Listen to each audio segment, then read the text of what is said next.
In this video, I'm going to show you how to make a logo in CapCut. So the first thing you want to do, you want to open up your CapCut desktop. Of course, this is also possible on the website. So if you want to use the website, you are free to use that. But in case you're using the desktop version, over here, once you're on the desktop, click on image editing over here on the left. And then once you do this, it's going to open up your image editor. And in here, you can simply click on a new image. And then this is going to open up your loadout to create a new image where you can essentially create your own logo. Now, to actually do this, here on the left, you have different things. You can go to design. Of course, you have templates as well. So if you can find a good logo template, that's very good. Now, you have the design option, which you can basically use different themes for. You have the upload option, so you can upload different files, text, shapes, stickers, frames, etc. So let's now just make a quick logo. So for example, over here, I'm just going to go to shapes, and I'm going to put in, let's say, this shape over here, which is kind of like a square, okay?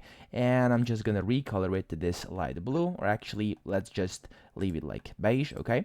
Now, once you've done this, you can, of course, put in some text. You can put in whatever you want. So I'm just gonna type in, let's say, instant, because this is the name of the channel, instant how to, and this has now been put in here. And as you can see, I'm already designing this, and you can just go to design. You can put in whatever you want, the different fonts. You have different themes which can get applied like this. As you can see, it looks quite nice.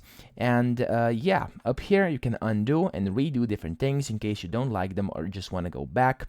And then you can, of course, change your view. You can zoom in, zoom out by holding down your control key and then zooming in and zooming out. It works a lot like Canva or Photoshop if you've ever used it. The keybinds and keyboard shortcuts are pretty much the same.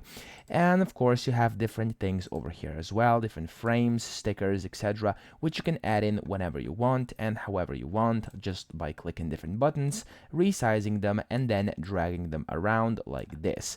So this is pretty much it. This is how you make a logo in CapCut. Of course, you can make whatever you want. And over here, you also have an option to essentially remove the background, which is only going to leave the logo. This is a crucial part before you do it, of course.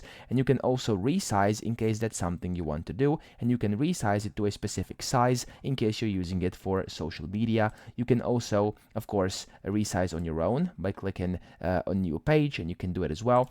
And yeah, that's that. Whenever you're happy, you can just click download all, and it's going to essentially download your logo over here. So that's pretty much how you make a logo in CapCut. I hope this video helped you out. If it did, please subscribe to the channel and help me out as well.